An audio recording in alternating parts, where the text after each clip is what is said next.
আপনারা দেখছেন বার্তালিপি ডিজিটাল, সঙ্গে রয়েছে আমি সায়ন বিশ্বাস। ডন বস্কো স্কুলের তৃতীয় শ্রেণীর ইউনিট টেস্টে বাংলা পরীক্ষার প্রশ্ন করা হয়েছে ইংরেজিতে, এবং বেশ কিছু বাংলা শব্দ যেমন স্বরবর্ণ, ব্যঞ্জনবর্ণ ইত্যাদি লেখা হয়েছে রোমান হরফে। এ নিয়ে গতকাল থেকে সোশ্যাল মিডিয়া কাঁপছে। এটা যেই সেই কাঁপুনি নয়, একেবারে উত্তাল বলা হলে কম হবে না। চিরঞ্জিত পাল নামের এক নেটিজেন, যিনি পেশায় শিক্ষক, তার সোশ্যাল মিডিয়া হ্যান্ডেলে প্রথম এই বিষয়টি সামনে আসে। এরপর থেকে শুরু হয় শেয়ার, হাজার হাজার lakh lakh share, post repost শুরু হয়। মানে সোশ্যাল মিডিয়া অ্যালগোরিদমে যাকে বলা হয় ভাইরাল। যাই হোক, বিষয়টি একটা বড় অংশের ভাষাপ্রেমী মানুষের আবেগে আঘাত দিয়েছে, তা বলাই বাহুল্য। অনেকেই এ নিয়ে প্রতিবাদ জানিয়েছেন। মাঠে নেমেছেন বিভিন্ন রাজনৈতিক অরাজনৈতিক সংগঠনের কর্মকর্তারাও। ধিক্কার, নিন্দা, সাবধান, সতর্কতা, হুমকি, দুদিনে কিছুই বাদ যায়নি। আবার মিম অর্থাৎ মশকরা করা সোশ্যাল মিডিয়া পোস্টেরও বন্যা বইতে দেখা গেছে। কেউ একই ধাঁচের ইংরেজি প্রশ্ন নিজে থেকে বানিয়ে সোশ্যাল মিডিয়ায় আপলোড করে বলেছেন মধুর প্রতিশোধ। এদিকে বেচারি ডন বস্কো স্কুল, তাদের যেন ছেড়ে দে মা কেঁদে বাঁচি অবস্থা। পোস্ট ভাইরাল হতেই শিলচর ডন বস্কো স্কুল কর্তৃপক্ষ চুপসে যান। আসলে স্কুল কর্তৃপক্ষ বুঝতেই পারছিলেন ঝামেলা যা ঘটার ঘটে গেছে, যদিও এ খবর তৈরি হওয়া পর্যন্ত প্রকাশ্যে তাদের কোনো বিবৃতি পাওয়া যায়নি। তবে আজ সেখানে কৈফত তলব করতে যাওয়া একটি সংগঠনের কাছে স্কুল কর্তৃপক্ষ নিজেদের ভুল স্বীকার করে নিয়েছেন বলে জানা গেছে, এবং ডন বস্কো স্কুল আশ্বস্ত করেছে যে ভবিষ্যতে আর এমন কিছু ঘটবে না। দেখুন, এই ইস্যুটি নিয়ে প্রচুর ন্যারেটিভ তৈরি হতেই পারে, এবং সব ন্যারেটিভেরই নিজস্ব যৌক্তিকতা আছে। কোনো বিশ্লেষণকেই এখানে খাটো করার কোনো উপায় নেই। এক পক্ষ যেমন বলছে বাংলা ভাষার প্রতি ন্যূনতম শ্রদ্ধাবোধ যে নেই স্কুলের, এর জন্যই ঘটনাটি ঘটেছে। কেউ বলছেন আমাদের বকচ্ছপ ভাষা চর্চার এটাই জলজ্যান্ত নমুনা, এভাবেই বাংলার অন্তর্জলি যাত্রা ঘটছে আর ঘটেই যাবে। কেউ আবার বলছেন এত গেল রবের তো কিছুই নেই, ইংরেজি ভাষার বিশ্বায়ন ঘটেছিল বলেই দুনিয়া জুড়ে আজ এই ভাষা চর্চিত। বাংলার বতে স্পর্শ হলেই আমরা রে রে করে উঠি, তাই বাংলা এগোতে পারে না। আবার কেউ কেউ স্কুল কর্তৃপক্ষের যে নন অফিসিয়াল বয়ান, একে সমর্থন জানিয়ে বলছেন সামান্য বিষয়টাকে নিয়ে চুইংগামের মতো টানাটানি চলছে। ডন বস্কো স্কুলে ক্লাস 3 থেকে বাংলা পড়ানো হয়, শুরু হয় অক্ষর জ্ঞান দিয়ে। যেহেতু অক্ষরই শেখানো চলছে, তাই বাংলায় প্রশ্নপত্র লিখলে খুদে পড়ুয়ারা বুঝবেই বা কী করে, এ কারণেই ইংরেজিতে লেখা হয়েছিল। বিষয়টিতে পদ্ধতিগত ভুল থাকলে আগামীতে তা সংশোধন করার জন্য বলা যেতেই পারে।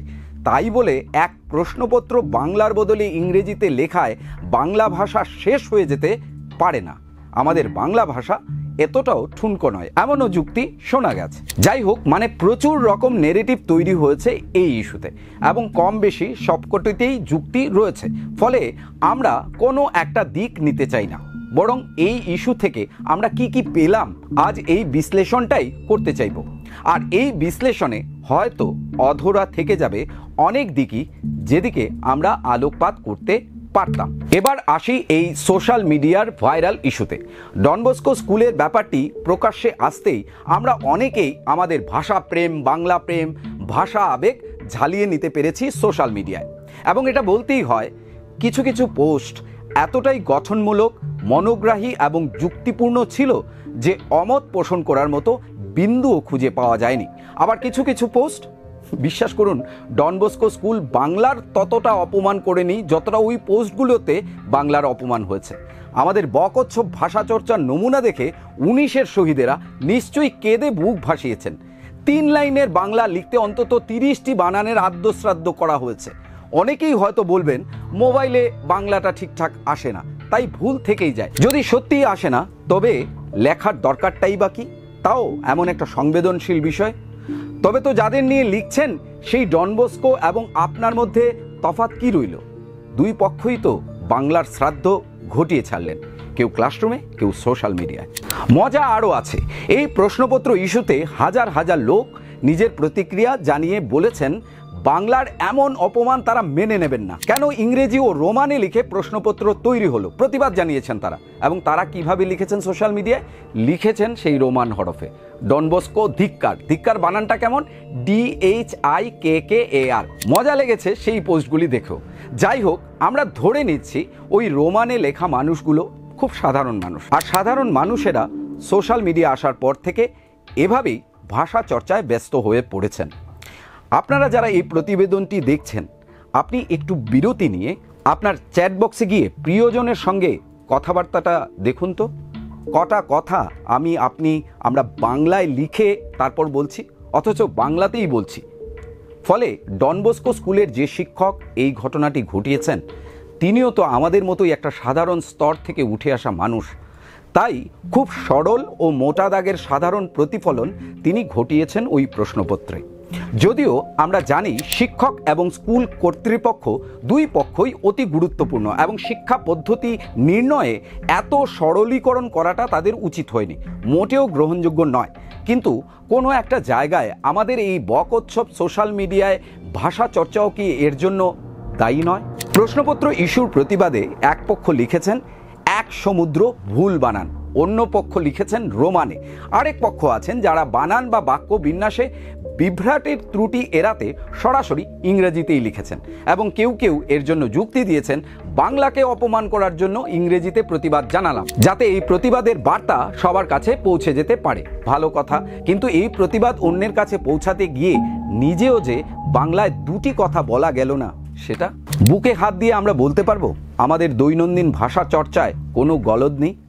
বলতে পারবো এই যে স্থানীয় স্তরে সরকারি শিক্ষা ব্যবস্থায় যেভাবে বাংলার 12টা বাজিয়ে দেওয়া হচ্ছে বিগত কয়েক দশক ধরে, সে নিয়ে আমরা কজন সরব হয়েছি বা ধারাবাহিকভাবে সোশ্যাল মিডিয়া উত্তাল করে তুলেছি?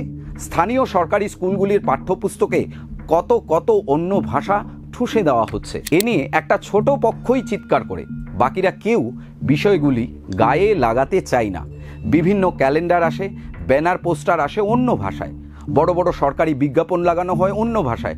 তখন কি সত্যি আমরা প্রতিবাদের ঢেউ তুলেছি এতদিন? এবার একটা লক্ষণীয় বিষয় ছিল, প্রচুর সরকারি চাকুরে, সে শিক্ষক হন আর কোনো অন্য বিভাগের কর্মী, সরব হয়েছেন ডন বস্কো স্কুলের ঘটনায়। ভালো কথা, কিন্তু সরকারি তরফে যখন এর চেয়েও হাজার হাজার গুণ বেশি ভুল হয়, তখন মুষ্টিমেয় কিছু চাকুরে সাহস নিয়ে এগিয়ে আসেন। বাকিরা চুপ থেকে যান, বলেন না না ভাই, সরকারের চাকরি করছি, এসব সোশ্যাল মিডিয়ায় সরকারের নীতিটির বিরুদ্ধে সরব হওয়ার দরকার নেই। এটাও তো আমরা বলি অনেকে, তাই নয় কি? তাহলে এই ভাষা প্রেম বা ভাষা আবেগের ক্ষেত্রে আমরা কি সিলেক্টিভ বা একপেশে হয়ে গেলাম না? তবে আবারও বলবো, প্রশ্নপত্র ইস্যুতে কিছু কিছু সোশ্যাল মিডিয়া পোস্ট যথেষ্ট শক্তিশালী ছিল, যৌক্তিকতা ছিল তার, জানি চর্চার অবকাশ রয়েছে। যেমন এনইপি মেনে কেন ক্লাস 1 থেকেই বিভিন্ন স্কুলে মাতৃভাষা শিক্ষা এখনো চালু হলো না? কেন এখনো স্থির হলো না পাঠদান পদ্ধতি? বিশেষ করে বেসরকারি স্কুলগুলির পাঠদান ও পরীক্ষা পদ্ধতি নিয়ে নতুন করে ভাবনার খোরাক জোগাতে পারে সেই পোস্টগুচ্ছ। সঙ্গে এটাও সত্যি যে আমাদের দৈনন্দিন মাতৃভাষা চর্চাকেও নতুন করে শান দেওয়ার প্রয়োজন রয়েছে। সভ্যতার বিকাশে মাতৃভাষা চর্চা এবং শিক্ষাটা যত জরুরি, বিশ্বায়নের এই যুগে দরকারি কিন্তু ইংরেজি শিক্ষাটাও। হ্যাঁ, আরেকটা কথা, এই প্রশ্নপত্র ইস্যুতে অনেকেই 19-এর একাদশ শহীদের প্রসঙ্গ টেনে এনেছেন। আনাটাও স্বাভাবিক, কারণ এই মাটি রক্তক্ষয়ী 19-এর। কিন্তু ডন বস্কো স্কুল 19-এর শহীদদের অপমান করেছেন এমন তত্ত্ব উঠে এসেছে সামনে। কিন্তু সত্যিই কি তাই? শুধুই কি ডন বস্কো আর আমরা নিজেরা? দাঁড়ান, দু একটা প্রসঙ্গ টেনে আনছি। তারিখ 15 মার্চ 2018, সর্বানন্দ সোনোয়াল সরকারের অর্থমন্ত্রী তথা বর্তমানের মুখ্যমন্ত্রী ডক্টর হিমন্ত বিশ্ব শর্মা রাজ্য বিধানসভায় জানিয়েছিলেন 19-এর একাদশ ভাষা শহীদের পরিবারকে অসম সরকার এককালীন 5 লক্ষ টাকা করে অনুদান দেবে। একাদশ শহীদের নামের তালিকা জমা দিলে সেই অনুযায়ী অনুদানের অর্থ সমঝে দেওয়া হবে। আর্থিক অনুদান দেওয়ার মাধ্যমে রাজ্য সরকার শিলচরের ভাষা শহীদদের সম্মান জানাতে চাইছে। এসবও সেদিন সদনে জানিয়েছিলেন হিমন্ত বিশ্ব। কিন্তু আজ 6 বছরেও হয়েছে? হয়নি। কজনই নিয়ে কথা বলেছি, সোশ্যাল মিডিয়া কাঁপিয়েছি? এই ভিডিওর নিচে প্লিজ কমেন্ট বক্সে সেটে দিয়ে যাবেন। তারিখ 6 ফেব্রুয়ারি 2019, বিধানসভার বাজেট অধিবেশন চলছিল। এর মধ্যেই তৎকালীন অর্থমন্ত্রী হিমন্ত বিশ্ব শর্মা সদনে জানান, রাজ্যের সাংস্কৃতিক পরিক্রমা দপ্তরের মাধ্যমে বরাক উপত্যকায় ভাষা শহীদ স্মারক নির্মাণ করা হবে। গত 7 দশকের মধ্যে এই প্রথম রাজ্য সরকার 19-এর ভাষা শহীদদের আনুষ্ঠানিকভাবে স্বীকৃতি দিল বলে তখন উচ্ছ্বাস ব্যক্ত করেছিল রাজ্যের বাঙালি সমাজ। বাজিটাজিও ফেটেছিল শিলচরে। ওই বছরেই বাজেটে স্মারক নির্মাণে আর্থিক মঞ্জুরিও মিলেছিল। এরপর স্মারক হয়েছে কি? হয়নি। শহীদ স্মৃতিসৌধ বানাতে গিয়ে শিলচরের মাটিতে এইটুকুন জমি পর্যন্ত মেলেনি সরকারের। অথচ আমরা কেউ সোশ্যাল মিডিয়া কাঁপিয়েছি? যদি কাঁপিয়ে থাকি, এই ভিডিওর নিচে কমেন্ট বক্সে প্লিজ সেটে দিয়ে যাবেন। রাজ্য সরকার তো এও জানিয়েছে তারা 19-এর একাদশ শহীদের নাম পর্যন্ত জানে না। সরকারিভাবে বলা হয়েছে কথাগুলি, আমরা কেউ প্রতিবাদ জানিয়েছি। যখন পি চিদম্বরম দেশের স্বরাষ্ট্রমন্ত্রী ছিলেন, শিলচরের ভাষাপ্রেমকে বলেছিলেন আঞ্চলিক ভাষাপ্রেম। কজন এ নিয়ে সরব হয়েছিলাম তখন? তথাগত রায় যখন 19কে অতীত বলেছিলেন, কজন সরব হয়েছিলাম? কজন ঝড় তুলেছিলাম সাংসদ রাজন গোহাইয়ের বক্তব্যে? তাই ডন বস্কো স্কুলের প্রশ্নপত্র কাণ্ড আর যা করুক না কেন, একবার নিজেদের ভাষাপ্রেম ও ভাষা চর্চাকেও আয়নার সামনে এনে দাঁড় করিয়ে দিয়েছে। এই আয়না দেখে এখনও যদি নিজেদের শুধরাতে না পারি, তবে আজ ডন বস্কো তো কাল অন্য কোনো স্কুলে এই ঘটনা ঘটতেই থাকবে। আর আমরা দিনের শেষে বলতেই থাকবো, হাউ ডেয়ার ইউ, মোদের গৌরব মোদের আশা, ইয়েস মাই বাংলা ভাষা। বার্তালিপির সঙ্গে থাকার জন্য ধন্যবাদ।